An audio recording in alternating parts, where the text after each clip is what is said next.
उसके आपको चार्जेस लगेंगे, 200, 500, 800, 1000 के जो भी फिक्स है वो आपको चार्जेस पे करने हैं। इस तरह से मतलब आपका काम करेंगे तो ये आपके चारे होंगे और फूल के अंदर ही मच्छर पैदा हो गए होंगे और टैक्सी खुली होगी तो मच्छर तो वैसे ही आएंगे, वैसे ही काटेंगे, उसको कोई इफेक्ट नहीं है। सिर्फ साइकोलॉजिकली हम ये आश्वासन दे देते हैं अपने आप को कि हाँ हम सुरक्षित हैं, क्योंकि बहुत प्रदूषण भी बैन हो जाती है, इंडस्ट्रीज भी बंद हो जाती है कि हवा में बहुत ज़्यादा पोल्यूशन हो गया है और उसका एक मौसम भी होता है, लोग डिमांड होता है, हर एक चीज़ का टेक्निकल कारण होता है। जैसे कि मैंने आपको बताया कि डेंगू का मच्छर जो है, अगर कहीं पे डेंगू का मरीज आया तो उसका आस पास इन्फेक्टेड मॉस्किटो है, ये बताया था मैंने, इसकी प्राइस बड़ी लिमिटेड है। घर में डेंगू का मच्छर है तो हम उस घर में और आस पास के 40-50 घरों में फॉगिंग कर देते हैं ताकि उस धुएं में मच्छर अगर चपेट में आ जाए इन्फेक्टेड मॉस्किटो तो वो मर जाए। अगर इन्फेक्टेड मॉस्किटो नहीं होगा तो धुआं करने का फायदा नहीं होगा। तो इसलिए हम धुआं तभी करते हैं जब हमारे पास केसेस आने शुरू हो जाते हैं। मेरे पास फोन कॉल आते हैं, वो कहते हैं कि आप यहाँ से धुआं कर दो, मच्छर वो करें। मैंने कहा भाई साहब यहाँ तो केस तो आया नहीं, तो क्या आप जब केस आएगा तब करेंगे धुआं, मर्डर हो जाएगा तब आएंगे। मैंने कहा ऐसी बात नहीं है, टेक्निकल कारण इस चीज़ का इतना फायदा नहीं है उसको करने तो क्या है, हम अपने रिसोर्सेज भी लगाए, इससे पहले तो हम नालों में नालियों में या घरों को चेक कर लें अच्छी तरह से, वहाँ से उत्पत्ति रोकते मच्छर की, जो 100-200 मच्छर एक जगह पैदा हो गए हम उसको रोकने बजाय इसके एक मच्छर के पीछे मारते हैं। तो हम मैन का ऑप्टिमल यूटिलाइजेशन करते हैं मैन पावर का, और अक्टूबर-नवंबर में जब केसेस आने शुरू हो जाते हैं तो हम फॉगिंग धीरे धीरे बढ़ा देते हैं, बड़ी गाड़ी से भी फॉगिंग करते हैं और वो सितंबर के एंड में और अक्टूबर में और नवंबर में करते हैं। और मैंने बताया कि ये more of psychological rather than any curative kind of or any preventive kind of step, it is more of a psychological effect कि लोगों में भी आसक्ति बना है कि सरकार काम कर रही है और मच्छरों की जो संख्या है वो भी कम होती है क्योंकि टेस्ट भी ज़्यादा होती है उस पर। कोविड का तब इफेक्ट होता है, आजकल के टाइम में कोविड का इफेक्ट नहीं है। तो सबकी दूसरी बात है कि 3 साल का होना चाहिए, मेरे हाथ में नहीं है, पॉलिसी मैटर है, मैं हेडक्वार्टर में बना लूँगा इस चीज़ के लिए 3 साल का डिमांड करें।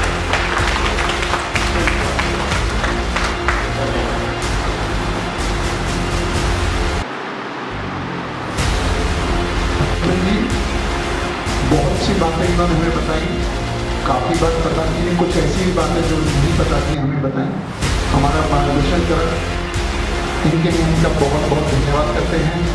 डॉक्टर साहब जी, हमारी जो एसोसिएशन है south Delhi public schools association के नाम से लगभग जो हमारी साउथ दिल्ली एमसीडी है वो पूरा इसका कार्यक्षेत्र है और हमारे इस एसोसिएशन में लगभग 250 स्कूल हमारे इसमें हैं और सभी स्कूल पूरी तरीके से साथ खड़े हैं और आपको बहुत बहुत धन्यवाद करते हैं कि आपने इतनी महत्वपूर्ण जानकारी हमको दी। मैं सबका स्वागत तो नहीं करवा सकता, लेकिन मैं जरूर चाहूँगा कि मैं नाम लूँगा वो अपने स्थान पर खड़े हो जाएंगे और वो थोड़ा सा एक इंट्रोडक्शन टाइप का हो जाएगा। मतलब सब कोई लोग आए हैं, बहुत धन्यवाद है। अगर और कोई स्कूल वाले जो रहे हों तो कृपया उन सबका भी स्वागत है, अभिनंदन है, वो आभार व्यक्त करता हूँ जो हमारे बीच में आए। और इसके साथ साथ में आप सबकी तरफ से इनको ये भी आश्वासन देता हूँ कि जो भी आपकी जानकारी दी है उसका पूरी तरीके से पालन करेंगे और जो दवाई वगैरह आप कह रहे हो वो हमारी टीचर होंगी, बच्चों की टीचर में फिर इसको बुला करके एक नोडल ऑफिसर तय करके उनको समझा करके वो चीज़ जिन्हें को आवश्यकता दे सकते हैं।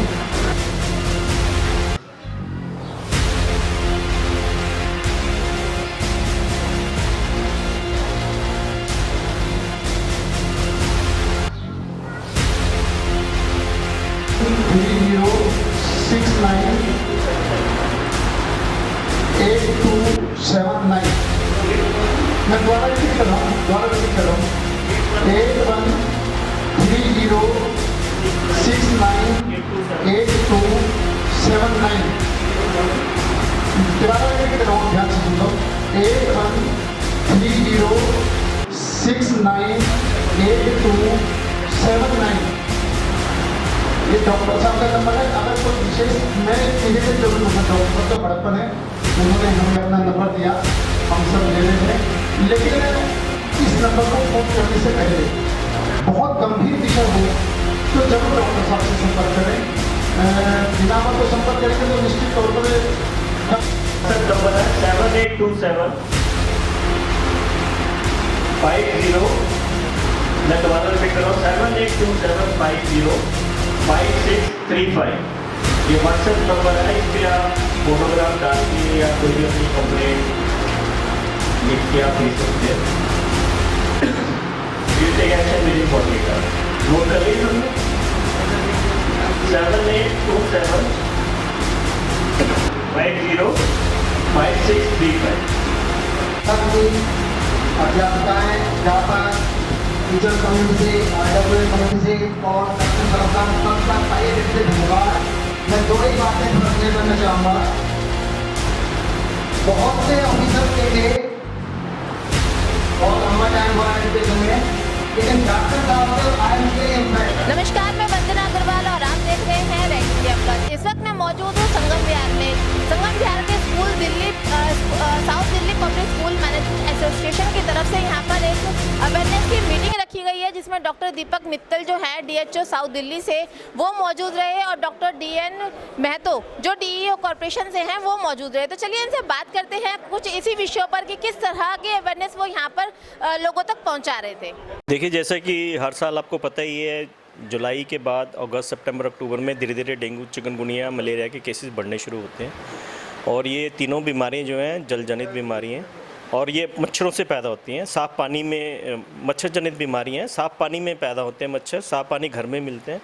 और जब तक लोग हमसे कोऑपरेट नहीं करेंगे तब तक हम बीमारी की रोकथाम नहीं कर सकते हैं। तो ये कार्यक्रम भी उसी उद्देश्य से किया गया था कि हम स्कूल मैनेजमेंट की भी हम कोऑपरेशन सीख करें, ताकि वो स्कूल में इंश्योर करेंगे कहीं भी मॉस्किटो ब्रीडिंग ना हो, पानी इकट्ठा ना हो। वो बच्चों को भी जागरूक करें ताकि बच्चे अपने घर में जाके सबको बताएं और एक तरह से सोसाइटी में सारी जगह मैसेज फैल जाए कि हमें सभी को मिलके इस बीमारी को रोकथाम करना है। हमें मच्छरों को पैदा नहीं होने देना है, हमें साफ़ पानी को इकट्ठा नहीं होने देना अपने घर में। अगर हम पीने का पानी आए तो उसको ढक के रखें, टैंकियों के ढक्कन लगाएं। आप जैसे कि आपको पता है बारिश का मौसम आने वाला है, तो हम अपनी छतें साफ़ कर दें। कहीं भी टूटा फूटा सामान पड़ा है, नारियल के खोल पड़े हैं, कुछ भी पड़ा हुआ है जो हमारे यूज़ के लायक नहीं है, तो उसको हम फेंक दें। और अगर जो हमारे सामान यूज़ का है वो छत पे पड़ा है तो उसको कवर कर दें, ताकि उसमें पानी, बारिश का पानी इकट्ठा ना हो। इन्हीं चीज़ों की जानकारी दी गई और मुझे उम्मीद है कि हमें पूरा सहयोग जैसा पहले भी मिलता रहा है वैसे मिलता रहेगा और हम इस बीमारी को बहुत हद तक इस एरिया में रोकने में कामयाब होंगे। दिल्ली नगर निगम लगातार इस तरीके से जो है जागरूकता अभियान लोगों के बीच में भी चलाता रहा, तो क्या उसका कुछ असर देखने को मिला है पिछले कुछ वर्षों में? हाँ, ये एक्चुअली क्या है, ये साइकोलॉजिकल है कि आप अगर एक मैसेज बार बार देंगे तभी वो बिहेवियरल चेंज आता है। एक बिहेवियर चेंज होने में टाइम लगता है, आपको वो चीज़ बार बार कहनी पड़ती है, तभी इंसान का बिहेवियर चेंज होता है। मुझे ये पक्का पता है कि आजकल सभी लोगों को पता है कि साफ़ पानी में मच्छर पैदा होता है, पर अगर हम बार बार उनको बताएंगे कि छत अपनी जाके चेक करें, आप टंकी का ढक्कन लगाएं, तो एक दिन ऐसा आएगा कि वो रेगुलरली चेक करेंगे, वो रेगुलरली अपना कूलर हर हफ्ते साफ़ करेंगे। मनी प्लांट और फेंग शुई के पौधे और बैम्बू भी आप वो हर हफ्ते पानी बदलेंगे। एक बिहेवियर चेंज में टाइम लगता है, इसलिए हम बार बार वो मैसेज एनफोर्स करते हैं। सर, आज का जो ये जागरूकता अभियान चलाया गया है, क्या कहेंगे? नगर निगम से जो है डॉक्टर दीपक जी आए हैं और एक बहुत अच्छा मैसेज यहाँ पे जो है स्कूल प्रशासन को, RWs वगैरह को दिया है। मैं सबसे पहले तो अपने DHO साहब डॉक्टर दीपक मित्तल का तहे दिल से धन्यवाद करता हूं कि उन्होंने इतने महत्वपूर्ण कार्यक्रम को करके और हमारे बीच में जागरूकता अभियान चलाया। और मैं ये कह सकता हूं कि स्कूलों वालों की शायद ये पहली ही ऐसी मीटिंग है, बाकी RW के साथ करते थे और आज उन्होंने इस बात के लिए करा है। और मैं आपके TV के माध्यम से भी डॉक्टर साहब को श्योर करता हूँ कि हम सभी पेरेंट्स को बुला करके और जागरूक करेंगे, सबको इसके बारे में बताएंगे, जिससे कि इस बीमारी की रोकथाम में हमारा भी कोई योगदान रहे। हम चाहेंगे कि इसकी बीमारी अपने बच्चों को, पेरेंट्स को बुला करके इस बीमारी को रोकने में हमारा पूरा योगदान रहे, इसकी हम पूरी कोशिश करेंगे।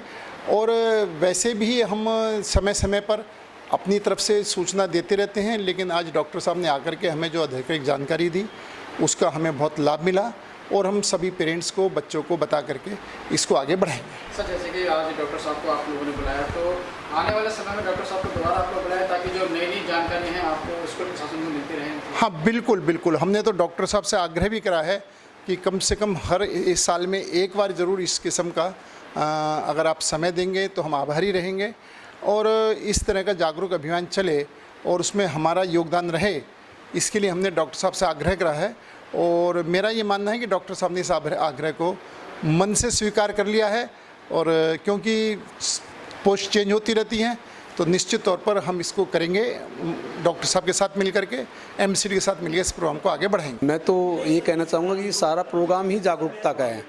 अगर जागरूकता है, यदि हम सब जागरूक हैं और उस पर एक्शन करते हैं तो आसान है, क्योंकि इसमें पहले पता होना और फिर उस पर काम करना। तो डेंगू का मतलब मेरा प्रैक्टिकल अनुभव, मैं भी निगम में रहा हूँ, एज ए काफ़ी बड़ी पोस्टों पर काम किया है। तो जब हम बार बार जैसे मैनेजमेंट ने बताया, बार बार दिमाग में डालेंगे बच्चों के में, पेरेंट्स में, तो वो समझ आएगी और समझ आएगी तो वो काम करेंगे। तो फिर वो उन चीज़ों पे काम करेंगे तो वो चीज़ें अपने आप दुरुस्त होने लगेगी। टंकियाँ हैं, छोटी छोटी फेंग शुई की हैं, दूसरी चीज़ें हैं, तो रेगुलरली याद आना, संस्कार में आ जाना और उसको एक्ट अपॉन करना, मतलब उसको इम्प्लीमेंट कर देना, तो ये ज़रूर इसका फ़ायदा होगा। डॉक्टर साहब का भी बहुत धन्यवाद है और हम चाहेंगे कि डॉक्टर साहब की टीम जो है, हमारी जो स्कूल्स की पीटीएम वगैरह होती है, तो उसमें आए और थोड़ा जागरूकता और अभियान से फैले और हम अपने लेवल पे स्कूल, टीचर्स और मिल कर के नाम इस काम को बढ़ाएं, क्योंकि इसका एक ही उपाय है, रोकथाम, जागरूकता और उस ऊपर काम करना। धन्यवाद। South Delhi public school association management की तरफ से जो एक अवेयरनेस कार्यक्रम का यहाँ पे आयोजन किया गया था, जिसमें दिल्ली नगर निगम से DSHO साहब डॉक्टर दीपक मित्तल जी आए। यहाँ पे स्कूल कमेटी और समस्त 8 लोगों को उन्होंने यहाँ पे जो है एक मैसेज दिया, एक जागरूक करने का प्रयास किया। तो इसी कड़े में हमारे साथ साउथ दिल्ली के ही एक स्कूल चलाती हैं, हमारे साथ मौजूद हैं। मेरा नाम गीता है, मेरे स्कूल का नाम पब्लिक स्कूल है सतपुजार में, बिहार में। और सबसे पहले तो मैं स्कूल में सभी सदस्यों को नमस्कार और धन्यवाद करूँगी। और दीपक मित्तल जी जो हमारे बीच आए, उन्होंने मलेरिया, डेंगू सबके बारे में जानकारी दी, उनका तहे दिल से धन्यवाद करती हूँ। और ये कार्यक्रम अपने पेरेंट्स, बच्चों को और बच्चों को सारी बातों की जानकारी देंगे और एक पीरियड चलाएंगे जिसमें बच्चों को रोज इसकी जानकारी दी जाएगी।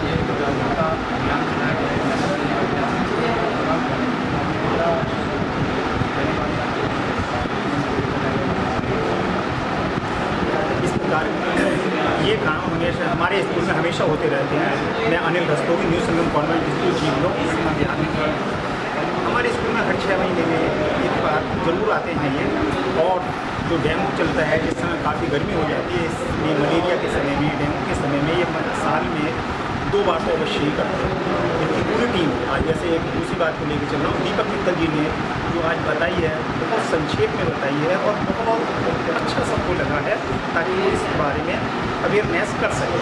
और इसके साथ साथ मैं ये कहता हूँ कि हमारी तरफ दीपक के स्कूल है, उनमें ये लोग सभी पूछने भी आते हैं कि अगर फॉर्म होना है या नहीं होना है, तो भी बताते हैं। अगर स्कूल वाला कराना चाहता है तो उसको हमेशा ही 1 दिन या 2 दिन का समय लेकर के वो अवश्य करते हैं। नगर निगम के द्वारा जिस तरीके से ये अभियान चलाए जा रहे हैं पूरी दिल्ली के अंदर या स्कूलों में, तो क्या लग रहा है इससे कुछ अवेयरनेस फैल रही है लोगों में, नजर आ रहा है? पूरी दिल्ली का तो मैं नहीं बता सकता, लेकिन मैं संगम बिहार का जरूर बताऊंगा कि हाँ, इससे अवेयरनेस फैल रही है, लोगों को मालूम होता है, जागरूकता के बारे में बहुत अच्छी तरह होते हैं। स्कूलों को नहीं, पूरे RWA या जो पब्लिक है यहाँ की, उनको भी पूरी जागरूकता के साथ ये अपने बारे में, अपनी इस विषय के बारे में बताते हैं। मेरा नाम राजेश है, मैं स्कूल लीडर हूँ। एक स्कूल है हमारा साइना पब्लिक स्कूल दिल्ली में। सर, आज जो ये अभियान चलाया गया है, इसको लेकर क्या कुछ कहना चाहते हैं? क्योंकि जैसे कि बताया जा रहा है कि स्कूल कमिटीज लगातार इस तरीके से जो है अवेयरनेस कार्यक्रम अपने स्कूल में लगातार करती है, तो उसका कुछ रिजल्ट नज़र आया क्या आपको? देखो, हर बार जब भी सीज़न आप सब आज दिल्ली में ऐसा कोई भी नहीं जिसको ये नहीं पता कि डेंगू का मच्छर कब फैलता है, कब उससे खतरा है, और क्योंकि जानलेवा बीमारी है, तो स्कूल में ये मैं कहूँगा कि NCD की तरफ से मैं अपना पर्सनल एक्सपीरियंस बताऊँगा। निरंतर पिछले 5 सालों से रेगुलर टाइम पे जब भी इसका सीजन आता है, आके उनकी तरफ से पर्चा बंटवाना, बच्चों के साथ टॉक भी एक आध बार टॉक की है, और जो भी दवाई और बांटना, तो मतलब ये रेगुलर चलता है। उसका इफेक्ट आपने पूछा सवाल के लिए, उससे फर्क पड़ रहा है। तो जब पैम्फलेट हर बार जब जा रहा है घर में और उस पर थोड़ी चर्चा हो रही है कि भाई पानी को खुला, स्वच्छ पानी को खुला ना रखे, जन्मों में इकट्ठा ना होने, आज आई थिंक अवेयरनेस दिल्ली में बड़े सारे कैंपेन्स की वजह से है। और कहीं ना कहीं ज़रूर बच्चों के साथ या घर या स्कूल में ये बात होती है, अगर आप 100 लोगों से बात करते हो तो निश्चित 50 लोग उसको अपनी आदत बना लेते हैं और वो उसका घर में प्रभाव होता है, कहीं ना कहीं उनको बर्ताव में बदलाव आता है। बच्चों में कितना अवेयरनेस नज़र आ रहा है बच्चों के अंदर? बच्चों में अवेयरनेस की ये है कि जब भी डेंगू का सीज़न आता है तो घर में वो जब अपना जो बचाव करना है उसको भी टीचर्स एक हम लोग रिव्यू करते हैं कि भाई क्या हो रहा है क्या नहीं। तो जब पैम्फलेट जब बांटा जाता है तो सिर्फ नाम मात्र बांटते नहीं होते, एक बार बच्चा पढ़ता है भाई क्या क्या चीज़ें ऐसा। एंड देन उस सीज़न में फिर पूरी बाजू के कपड़े जो पहन रहे हैं, स्कूल में भी हम लोग बचाव रखते हैं। तो बच्चों में जागरूकता है। आज अगर जरूर पूछें कि भाई 4-5 चीज़ें बच्चे बताओ कि डेंगू से बच्चे से कैसे बचा जाए, तो वो डेफिनेटली उनको बेसिक आइडिया हर एक बच्चे को। अवेयरनेस कार्यक्रम आयोजित किया गया है स्कूल कमिटीज़ के द्वारा, इसको लेकर क्या कुछ कहना चाहते हैं? ये कहना चाहेंगे कि आज का गेट टुगेदर खासकर हमारी साउथ दिल्ली स्कूल एसोसिएशन द्वारा ऑर्गेनाइज़ किया, वो भी ऐसे समय में जबकि सभी लोग और इस चिंतित हैं क्या माहौल है, और सबसे ज़्यादा जो पढ़ाई के लिहाज से हम लोग सब बहुत पीछे पिछड़ से गए हैं। तो ये बहुत ही ज़रूरी था हमारा मिलना, इस मंच पर आके अपनी राय देना, दूसरों की राय सुनना, और जो मुख्यमंत्री और आए हुए थे उन्होंने अलग से जो राय दी वो हमारे लिए बहुत बेनिफिशियल थी। और उससे भी ज़्यादा ये है कि जो इस समय बारिश होने से पहले जो माहौल बिगड़ता है, जो स्वास्थ्य बिगड़ता है, जो एनोफिलीज मॉस्किटोज़, एडीज़ मॉस्किटोज़ और जो वायरल फीवर फैलाती है, तो उसके साथ भी अवेयरनेस आज हुई है कि हमें किस चीज़ का अपने ही यानी समझ लो घर में या स्कूल के एटमॉस्फेयर में या बाहर किन चीज़ों का ध्यान रखना है। और इससे हम लोग काफ़ी हद तक कंट्रोल पाएंगे। और हमारी दोहरी तरफ से जो मार पड़ रही है, एक तो ऊपर वाला ना करे बीमारी की, और दूसरा पढ़ाई से जो बच्चे वंचित रह गए हैं, इन दोनों में ही मदद मिलेगी। ये कहें। इस वीडियो को लाइक करें, हमारे चैनल को सब्सक्राइब कर बेल आइकन जरूर प्रेस करें। हमारी